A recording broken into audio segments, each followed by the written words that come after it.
So what's up guys? So for today's PJs, gagawa tayo ng isang tutorial ulit about naman sa isang pang library which is pandas. So pandas library. So what is pandas? So what is pandas? Wait lang. What is pandas library in Python?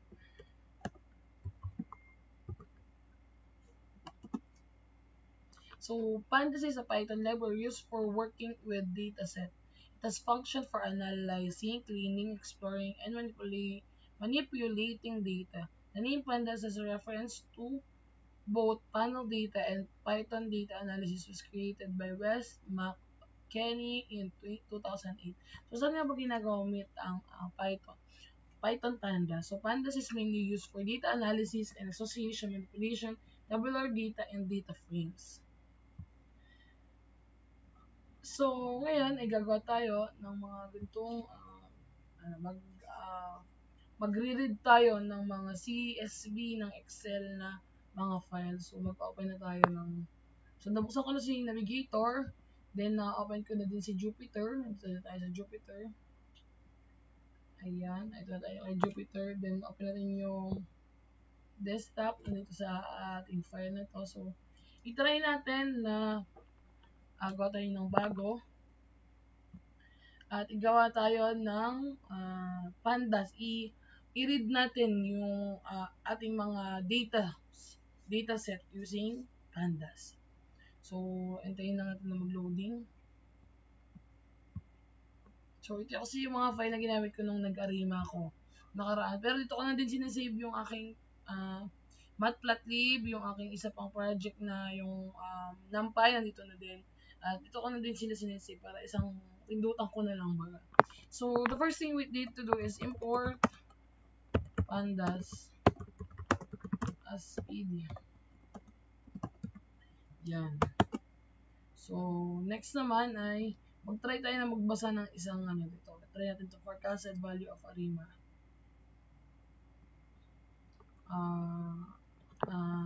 Pandas o PD.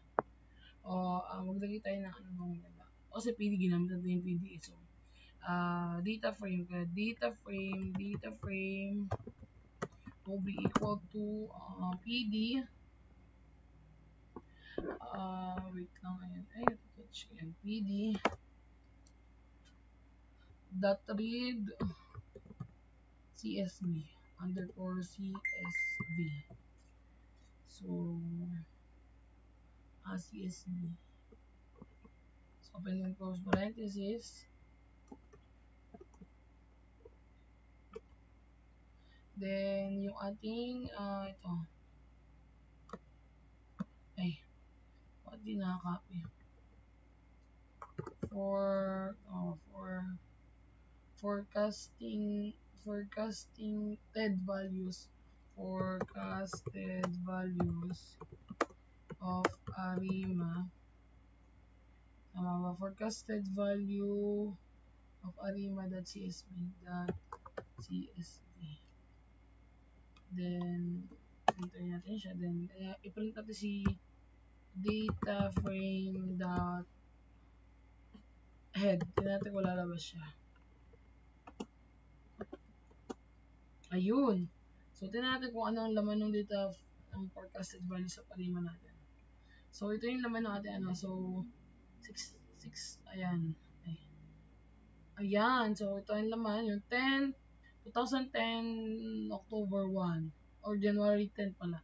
January 10, 2010. January 10, 2010.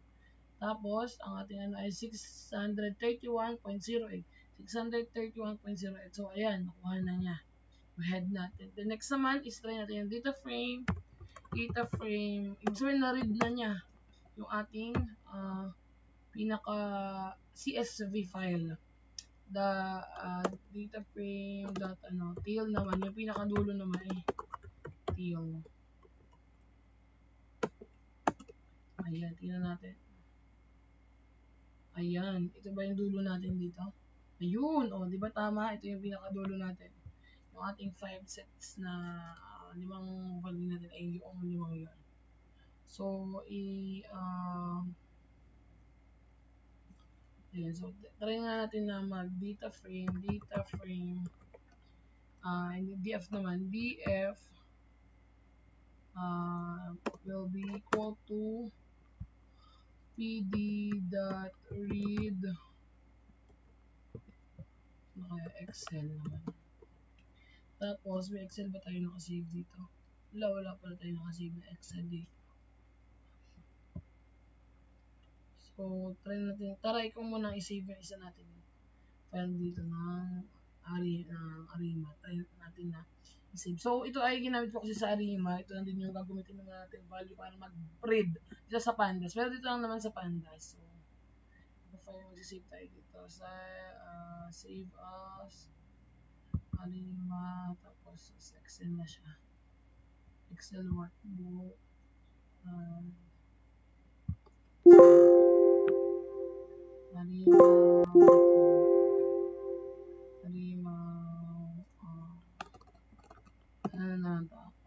Forecasted values of Pandas ang lagay natin. Ayan. So, ayan. Then, tingnan natin kung na-save natin siya. Ayan. So, ito na siya. Ilagay na natin dito ay open and close parenthesis for forecasted. Tignan natin kung mariread nito. Forecasted values of Pandas. Ilang S yun? Napakadami natin nilagay na S. 1, 2, 3, 4, 5, 6, 7. Tama ba? 7 Pandas. 1, 2, 3, 4, 5, 6, 7. Dot XLS dot XS XLSX. Tama. Ayan. So, itry natin kung mariread nga na df dot head. Hindi natin mariread. Ayun. So, yun din ang laman kasi ng ating Excel na yun. So, din lang din sinave natin na value of Arima natin. So, nag-error siya. Hindi siya lalabas dito kasi nga hindi naman siya CSV. Pero yun yung laman ng ating Excel na yun. Ayan. Siya yung laman to. Ayan yan. Yung laman ng data natin. At yun yung lumabas dito sa atin nung ni-read natin siya. Then, itry naman natin na itry ulit natin na ulit natin to.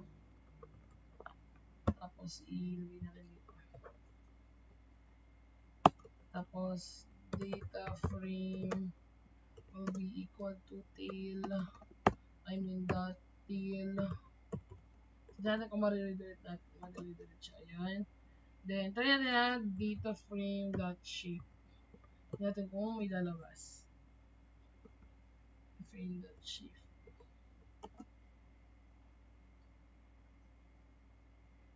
Error. So wala kasi tayong tuple na isinave dito. Try naman natin ang describe. Hindi pa ako download nung yun, describe na lang. Ayan. Describe na yung ating forecast, which is itong DF natin or itong file na to. So, itry ko naman na data frame to. Data frame. Tingnan ko kung data frame. Tingnan kung i-read niya. Ayun, i-read niya. I-describe niya yung pinaka-value natin. Try ko naman yung kanina kong ginawa yung shape. Pero feeling ko wala dahil wala pa tayong tuple nga. Yan. Yan yung kailangan natin. Kasi wala nga ako din. Then, try naman natin na describe ulit. Ayun. So, nakakaya talagang i-read ni Pandas yung ating mga values. Nakakaya niya na basahin yung ating mga values po. Then, saglit lang. Then, mag-try naman tayo ngayon na gagamit tayo ng ibang data. Ganito. Tingnan natin ito. Data will be equal to ayan, 1, 2, 3, 4, 5. Then, quit. 1, 2, 3, 4, 5. then df will be equal to pd or pandas dot data frame data. So try natin i-print si print na si df. Ayun. So ayun ang lumabas. So 0 dahil nga yung ating column and rows. Ayan. So ayan siya. So ano na yung ating So ang galing 'di ba guys? So meron tayong dalawang rows and tatlo, apat, columns. Limang columns and dalawang rows. So ganoon din kasi 'di ba? Inilagay lang niya tong dalawang tong part na to. Dito 0 1 2 3 4 sa 0 1 2 3 4 0 1 bababa yung ating column 0 1. So 1 2 3 4 5. So ayun lang. Gusto ko lang ipakita sa inyo na kapag using pandas ay nare-read niya yung mga datas natin. And katulad nga 'di ba nasabi ko ang pandas invite. Ayan. Pandas is a library for data analysis and manipulations. Diba? So kaya niyang mag-cover ng basic pandas such as series, data frames, CSV nga yung ginamit natin. Saka iba't iba pang data sets. Kaya yun lang, pinakita ko lang sa inyo na pandas can read CSV or kahit ano, kaya niya i-present yung mga datas natin. So, like, yung head niya, yung pinaka-head niya, yung pinaka-tails niya, ay kaya natin makuha using the pandas. So, yun lang. Thank you for watching, guys. I hope you understand kahit konti na yung natutunan ko kahit paano sa akin tinuro sa araw na ito. And, yun lamang. Thank you for watching and God bless. See you next video. Bye-bye. So, thank you for watching. So, nagturo lang talaga ako ng kung paano mag-read ng pandas. So, yun lang and thank you. Bye-bye.